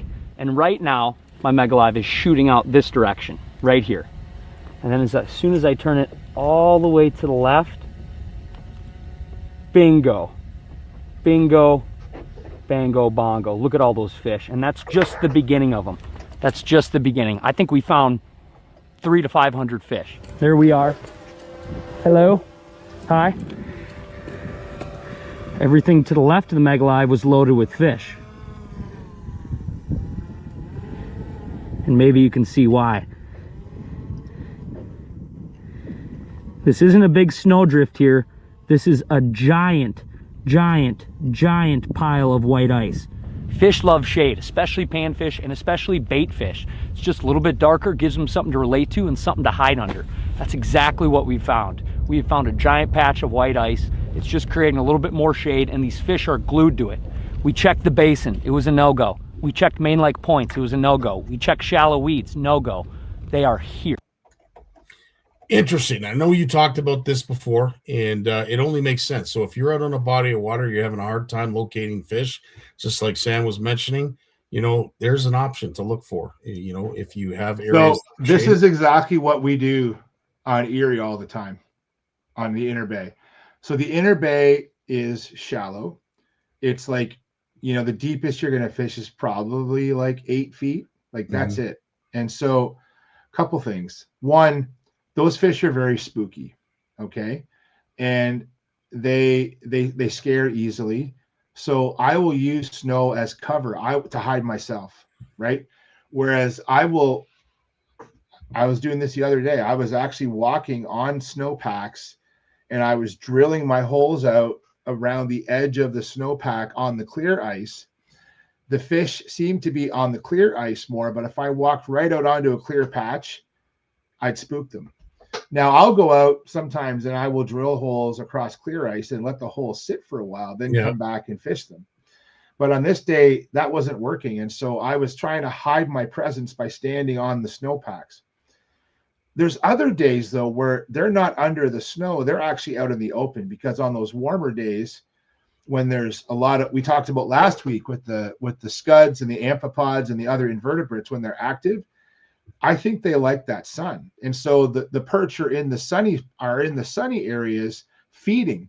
And so when you're in an area fishing, like, you know, and I'm trying to describe to people, if you've been to Lake Simcoe and you've been perch fishing, and you look down that hole and it's clear and you have the weeds on the bottom, the weeds aren't coming up high, right, Sky? They're only coming up like this high, right? Yep. Mm-hmm. That's what we're fishing on the Inner Bay at Long Point, except instead of 20 feet or 15 to 30 feet, we're fishing in like less than 10 feet, typically less than 6 feet. And so I want to see that weed on the bottom. And then from that point, I will decide, okay, are those fish under the snowpacks or are they on the clear ice? And they can be both. And so what Sam's describing here, and I've seen this video too, it's exactly what we do. Now, we don't have forward-facing sonar to help us find those fish, but in that shallow area of Lake Erie, those fish move a lot. And so there's not much for them to hold on because it's so shallow, right, and you really have to be mobile. But I like to use the snow to hide my presence. And even when I'm out there walking, I try not to make a lot of noise. In fact, I gave my son trouble the other day because we had the camera down and the fishing was slow. And we had two big perch come in on the camera real slow. And our hut was on a snowpack. So it was kind of dark under the hut. And we watched these two big jumbos come in. And the one mouthed the bait very subtly. And Trevor set the hook and missed it. And he like screamed like, frig. And every perch on the camera, because it was perched in the background, gone. And I'm like, idiot, stop scaring the fish. And he goes, but they're not supposed to hear you. But I'm like, when you're only in 4.5, 5 feet of water, they can hear you, man. I don't care. I know you're not dropping pliers in the boat here, but I know they can hear you screaming that you're pissed off. I'm like, you have to, they heard every word. I'm like, they all took off when you yelled.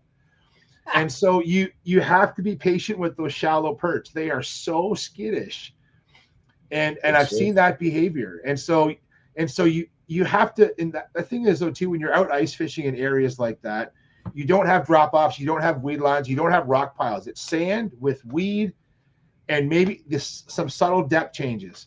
So you have to put everything to your advantage. You have to fish with what you have, because you're not going to find anything different. You can walk 5 miles, it's going to be the same. Mm-hmm. You have to fish with what you have and try and stay on those fish. And you got to be quiet and you got to be stealthy as best you can. And sometimes that means leaving the sled behind, and I'll go out and drill a line of holes. And then I'm just literally, I got my flasher, I got 2 rods, I got no seat. I'm just out walking with my flasher, and I got a little scoop, and I have a little, I always use my maggots. So I have a little container of maggots, and I just go off as quietly as I can. In fact, I'll even take my cleats off, because I have seen the fish on camera. When I'm walking up to a hut, they will leave when they hear the cleats coming. They hear that crunching, they're gone. Cleats are great for getting around, but once you start to get on fish, I take my cleats off, and I risk falling down, but I also risk losing fish. So I guess I could get a head injury, but I'll have a full belly. I don't know what the difference is, right? Some would say that that's a fair trade-off, but yeah. This weekend is family fishing weekend, everybody. That's a good point, George. It is this weekend. Yeah. And we will discuss that just at the end, because there's something that I'm going to task you to do for our CFN community. But before we get to that, I wanted you just to wade in. Obviously, we talked to Lawrence about his award, and congratulations again to Lawrence. But I just wanted to get your take on Bruce Tuff's award, and I wanted you to have the ability to chime in and say your piece. Yeah, Bruce has been, in the world where, in my professional life, it's a small world, and Bruce is well known for what he does. And I talked about this before the show. In the world of biology, if we talk about fisheries biology, there's so many different angles to fish biology. And most biologists that we're familiar with, we study the fish, their populations, what they're eating. And so that's actually more about like fish ecology. Like they have to eat to live, and that's their biological function. But we're studying the ecosystem, the habitat. We're looking at water temperatures. We're looking at invasive species. We're looking at the whole system and how it functions. Bruce doesn't study that. Bruce studies the fish themselves. Bruce's work looking at the impacts of angling. Jim talked about catching the fish, testing the fish. You know, Bruce is a true fish biologist. He knows the inner workings, the inner physiology of a fish, specifically bass. And there's been a lot of great work done out of Queen's University where Bruce works. That's actually that's where John Castleman, famous muskie researcher, famous Esakid researcher, pike muskie, grass pickerel. You know, they've done some great physiology work out of there, which is a very important part of fish biology, is their physiology. What makes a fish tick? What do they need to eat? How do they burn calories? You know, all that kind of stuff. And Bruce's work looking at, you know, live release tournaments, understanding how much oxygen it takes. Like for a lot of folks may not realize this, but some of the studies they did was looking at how long it takes for oxygen to deplete in a weigh bag. So if I'm in a bass tournament and I have 5 bass in a bag and I stand in line waiting for the tanks, those bass lose oxygen to a point where within 5 minutes, the oxygen levels reach critical levels. 5 minutes. That could be walking from the dock to the tank, Scott. Yeah, right? Yeah, it's true. So Bruce has done some incredible work. Bruce has developed the water weigh-in system, and all of that through his hard work at Queen's. So yeah, well-deserved award. Congrats to Bruce and Lawrence, 2 icons of the sport that I'm happy to call them colleagues and friends. Amen. Well said, Jay. Well, very well said. So with that, again, big congratulations to those individuals. Now we do have a couple announcements, and we have one who's watching tonight that is front and center when it comes to this announcement. It is an announcement that was made on behalf of Sudbury Muskies Canada. They want to bring to your attention that the one and only George Morgan is going to be joining their group up in Sudbury on the 11th, which I believe is, what is that, Wednesday? That's Wednesday this week. Yeah, Wednesday the 11th at 7 p.m. at the Nickel City Tavern. It's on Hazel Street. If you want to go there and learn, and maybe even just ask George a few questions, because as I said, he is a wealth of information, and we're honored to have him out here on the show. And every once in a while, he's able to send us some really cool stuff that we're able to share with our community. But everything you might want to know in his area and what's going on in the Spanish River Project, tune in and make sure that you grab a seat, sit down, and enjoy what should be a really resourceful segment. Yeah, it's going to be. I wish I lived closer. I wish Sudbury was not as far. Yeah. As much as I love a good fishing seminar, these are the seminars I really enjoy. 100%. Seminars like this. So, yeah, big shout out to George for doing that and giving his time to go talk to a muskie club, right? Amen. So, not everyone's going to do that. So, George, good job on that, man. Cool stuff. I noticed that you shared something in this link here. Yeah, that was just a link to that same event. If people want to click on it to get more details, they can do that. So fantastic. Yeah, George, I know it's Valentine's Day on Saturday. I know. It's actually on Facebook. I get a lot of Facebook memories. And most of my Facebook memories on Valentine's Day are ice fishing with the family. So I think I have to follow through with that. Now they're calling for a bit of weather this weekend, so we'll see what happens. I don't think it's going to be too bad because I'm going to stay close, but I'm taking a 4-day weekend this weekend and going to get some serious ice fishing and get a chance to. So because Trevor starts his co-op next week, so he's starting to what's the word Heather uses? Time to adult. Is it time to adult? Is that the new? Time to adult. He's gonna be coming into work with mom and dad at 5:30 every day. So wow. Yeah. Wow. He's gonna get his practice of winter driving and highway driving. So he's getting his full experience. And I shared the story, and again, this is just a story that I can say is my own, a belief that I've always had in Trevor. But I'll tell you, I shared it with Christian, and I shared it with two other young lads, and I used the story about Trevor, and I said, one day you're going to be up on this stage, and you're going to be doing demonstrations. And I was mentioning, I think it was a couple years back, which was his first trip to the tank. And he was up there, and there was no prouder moment, when I came around the corner and saw him up there, and to see, the expressions on their faces, Christian included, you mean that's a possibility? You think, like, really? Hey, I saw it come true. And, Christian is just like Trevor, very outgoing, well-spoken. And agreed. Yeah, agreed. I see. I won't lie. Like, it was nice. So this past weekend, I actually spent some great family time in the house, not even out ice fishing. I spent some time with the girls. It's a good time of year to get caught up on things like that. But I did miss going to the spring fishing show. I did. Yeah.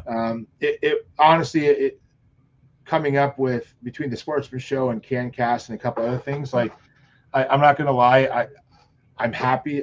Part of me's happy I didn't go selfishly, because I had some great times at home with the girls this weekend, because usually we're leaving them behind for a few days. But I do miss that reunion that you mentioned at the opening of the show, Scotty, because I had a lot of people texting me on the weekend, like, where are you, man? Are you at the show? I'm like, no, I'm not going this year. And because I got the option if I wanted to work at the spring fishing show or go to CanCast, and they're both great events. But I know that I really enjoyed my experience at CanCast last year. I know Trevor did. That was Trevor's. We made a weekend of it, spent the night. So I'm looking forward to doing that. And we'll probably, that same weekend is Gagnon's big sale. East Hill Outdoors has a big sale. So we're just going to do make a road trip out of that weekend. But the spring fishing show, it looked good, man. I heard there was I know the corporate guys weren't there, but I heard there was a lot of dealers. I saw Angling Sports had a booth there this year, which is new. Taco Depot had a booth. JB's had a booth. So yeah, it sounds like there was more dealers than last year, but less corporate booths. Yes, so, and that's a great way to describe it. So there was lots of opportunities for people to buy, and I believe they did. Again, I don't know what the final tally was, but I do know that lots of great stuff was purchased. There were deals, which was cool to see as well. You buy 5, you get a 6th one free, or you buy 3, the 4th one's free. So there were some really cool deals that were available for those who went as well, which was cool. We have 2 more announcements before I let you go, Jay. One, which is very important, not to say the second one isn't, because it's more near and dear to my heart, but this one that you brought to my attention, and of course Jim mentioned during his segment, Reeling in Support for Sue. I know you have a link that you're going to share, so folks have the ability. I just shared it, and I would like the folks to click on that link and share it to your timeline if you can. So Sue's, I don't want to give too much away about Sue, but she's battled cancer before, and the cancer's come back, and she's going to go for treatment. Sue, her entire family, just great people, and Sue and her husband Mike. I met her daughter Jen Watson recently, like in the last year. She's a big kayak angler. She's actually Jen's writing articles now for Just Fishing magazine with Jim on. Jen is her background is like physiotherapy, and so talking about what's important as an angler. And so the whole family is just very well woven into the fishing world. Sue works at Grimsby Tackle, so I usually see her at Grimsby when I go to visit Mark and the guys there, and she's super knowledgeable. She is an awesome angler and an awesome human. Actually, in one thing she's done the last few years is she's gotten really into nature photography. Her bird images are striking. Like, wow. If you follow her on Facebook, I don't know how she gets these pictures of especially birds of prey. But yeah, so she's going through a bit of a tough patch right now. So they're doing a ticket, and there's some great prizes. Shane Toombs really cool is giving away a charter. Oh my gosh, there's another charter I saw they're giving away. So yeah, please, if you're not going to donate, share the link. No harm in sharing the link to your timeline, and just to attract some attention to help raise some money for Sue and her family while she goes through this. So heart goes out to Sue right now. Amen. Our thoughts and prayers will be with you, Sue, and hopefully you're able to win the fight like you've done with many fish before this, and of course, cancer itself. You've certainly got a bit of knowledge when it comes to that. So, unfortunately, it's a horrible journey that none of us wish for, and certainly don't wish upon anybody. But if anybody can come through this, Sue, it's you. So, good luck with that. Last but not least, I wanted to actually have you help us because it is Family Day weekend. And there's an event that's going to be happening this weekend that CFN is very proud, and I'm excited to see what comes of it. But it is the CFN Ice Jam up on Pasqua Lake in Saskatchewan. I believe the count is up to 16, possibly 17 people that are going. It's February 16th. Sorry, February 14th to 16th, 10 a.m. to 1 p.m. Of course, if you want to know a little bit more, our good friend Walter Heck will help you and guide you and show you the way. But as I said, I'm really hoping and wishing for a great event, great weather for our CFNers. They do this. I believe they've done this every year for the last 3-4 years. And it's just cool. It's cool to see us being able to get meet and greets, in different provinces. And Walter and the gang, you got Rob, Lloyd. There's so many folks out that way that help in a big way. Daryl. So thanks so much for what you do to spread the word about CFN, but also getting people together and having yourself a great time. There'll be some great prizes available as well. So we wish you all the best and hope you guys catch a whale and have a fantastic time. Yeah, that's awesome. Like I keep forgetting that this weekend's Family Day weekend. It seems like it's early this year for some reason. And also I keep forgetting it's Family Fishing Weekend where you get to go fish for free. So there's no excuses, right? So I'm going to take Friday off to get a 4-day weekend. And Trevor and I are going to we're going to ice fish all 4 days. That's the plan. So I'm hoping that him and I will go out Friday to Lake Erie before the crowd comes. Like it's funny down here, man. Like I won't lie. The Inner Bay right now is like packed. It's like opening weekend of bass season. It's packed. Like it is packed. Like, so it went from like what I love, which is like a few people not too busy, to like I got to go at 5 a.m. I got to be out on the ice like an hour before. And it's like ice fishing to me is supposed to be more relaxing, not so much work. But anyways, so I'll get out on Friday and Saturday, and then we're taking friends of ours out on Sunday. There's a family that we know well. I used to coach baseball with the dad, and the boys they got 3 boys, good guys. Actually, they're at school at Laurentian, George, up in Sudbury. Right on. And they're coming down this weekend, and they've been trying to get me to take them ice fishing for a while. So we're taking them out on Sunday, and we're not going hard like they've never been before. So I don't care whether you're 5 or 55. If it's your first time ice fishing, I'm not going to drag you out for 8 hours. We're going to go for about 4 hours. Trevor and I will go early, set up our stuff, get them to come out. These are just tips for people. Like, don't push it too hard. Like, ice fishing is really a social event. It's not about catching all the fish you can. It's about just having a good time and keep people warm. So that's going to be on Sunday. And then Monday, we'll probably go out again. So I'm going to be just wrecked next week because of 4 days of ice fishing. So, so true. Tony, thanks so much for bringing this up. Of course, yes, the CFN giveaway continues. Brad Frost made a post last week, so it has been extended yet another week. And of course, every time we post it, if there is an additional fish that is posted that is your new fish and first fish of 2026, we will extend it again. So Brad Frost, thanks for extending it one more week. We'll see how long it goes. But as it is right now, I think we've got over 40 people that have already qualified with their fish picks. And now that the ice is a lot thicker, there's going to be opportunities for folks to get out and enjoy and hopefully get their first fish of 2026. As Jay just mentioned, this weekend is family fishing weekend. So now I got a comment for Sonia. I know she's just teasing me.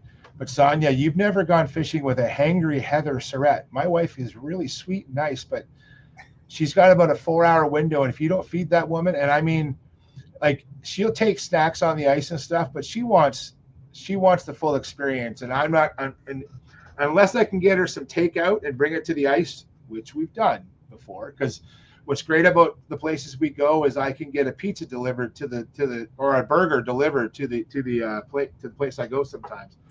But you don't want hangry people. So I find 4 hours. I'll be out there longer than 4 hours, but people will show up and leave while we're working. So amen.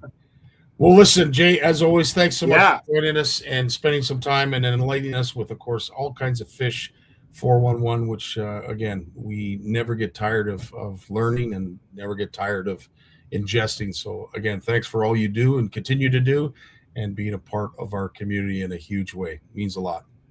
Thanks, buddy. I appreciate you and what you do, and great show. And we'll talk soon. I know we talk every day pretty much, so we'll talk soon. All Amen. right. All right, brother. Have yourself a great week. You too. See you, buddy. Peace. So that is it for another Monday. It is at the end of our show. And of course, I want to thank everybody for joining us, everybody that had some great comments and insight. Certainly love sharing some of your likes, dislikes, and everything in between. But thanks for being good people. For those who leave great comments, positive feedback, good encouragement, and support for all those that get posted and featured on our page. Thanks for that, for Walter and Steve, for all of those who you do feature. Again, I can't thank you enough for what you do behind the scenes. But most of all, the community at large. Again, when I see stuff like our meet and greet, our ice jam out in Saskatchewan, and certain things happening all across this country, there's some big news coming down the pipeline in regards to something that we are going to be involved with Shimano. I can't wait to tell folks, for those who have been disappointed that there has not been a Winter Fish Fest, we're going to make it up to you in the spring. So stay tuned. There's some big things in the works. But with that, it is the end of our show. Again, our Wednesday Power Hour is going to be starting up after the show in Ottawa, so stay tuned to that. We already have some guests that are lined up and ready to go. There is so much happening, so much going on, and I'll tell you, there's just not enough time in the day, in the week, in the year to get it all done. But be patient, and we'll try and do our best. On that note, have yourselves a great night. Enjoy your week. Get out fishing this weekend, and if you are going to catch your first fish of 2026 this weekend, make sure you post it in the comments of the post on Thursday. And if we get more, it'll extend it for yet another week. Thanks, Brad, for extending it this week. And we look forward to a few anglers extending it the following week. Dave, it's time to take us away. Love you all. Cheers. Well, as much as I hate to admit it, I guess we've run out of time. So I've enjoyed it, but I'm going to do something I haven't done since season 1. Turn out the lights, the party's over. They say that all good things must end.